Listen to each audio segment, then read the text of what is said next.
So let's go back to Romans chapter 5. Now, we already heard it where we focused on the fact that we're helpless, ungodly, sinners, and enemies. So you're going to hear that, and that's maybe the only thing you're going to hear because you're like, I don't like this message at all. But I want to look at the verb tense now because that changes everything, all right? We're going to do a little grammar study on verb tenses, okay? Read the same passage we just heard, we're going to hear it again. For Christ, while we were still helpless, yet died at the appointed time for the ungodly. Indeed, only with difficulty does one die for a just person, though perhaps for a good person one might even find the courage to die.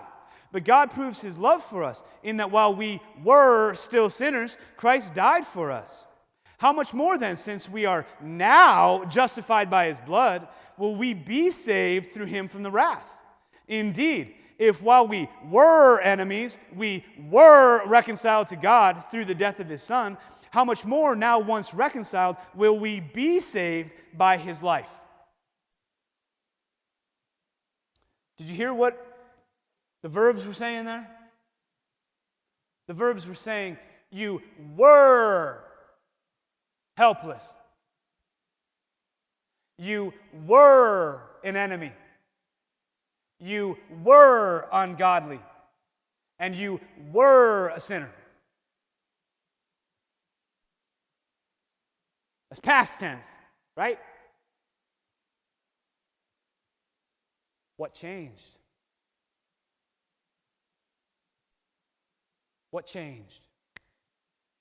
If you were a sinner, and you were an enemy, and you were ungodly, and you were, whatever the fourth one is, I forgot, an enemy, ungodly, a sinner, and helpless. This man is listening. Better than the preacher. Good. If we were those four things, that means that we're not anymore. There's a verb change. What changed? Because what changed is the reason for your salvation. Make sense? If I'm helpless, if I'm ungodly, if I'm a sinner and I'm an enemy, and I'm no longer that, but I'm something different, then something had to happen. What does it say you are now? We already dealt with what we were, and it left us all despairing. What are you now? In that passage it says, you are justified.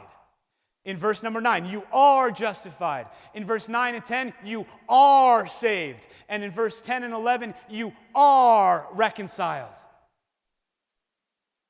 You are justified. That means you have been made godly.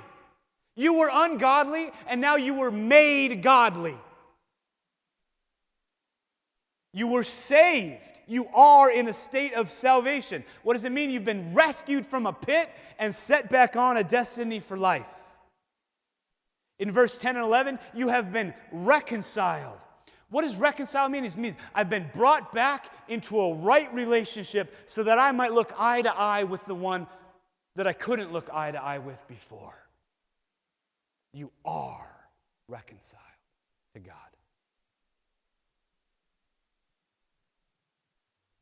What changed? This is where I want you to check in again. Presumers and despairers. What changed is I was born. I mean, I'm amazing. That's what changed.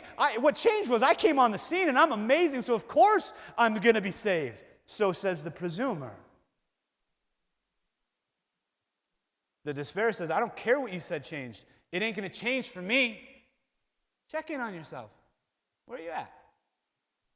Where are you at? What changed, friends?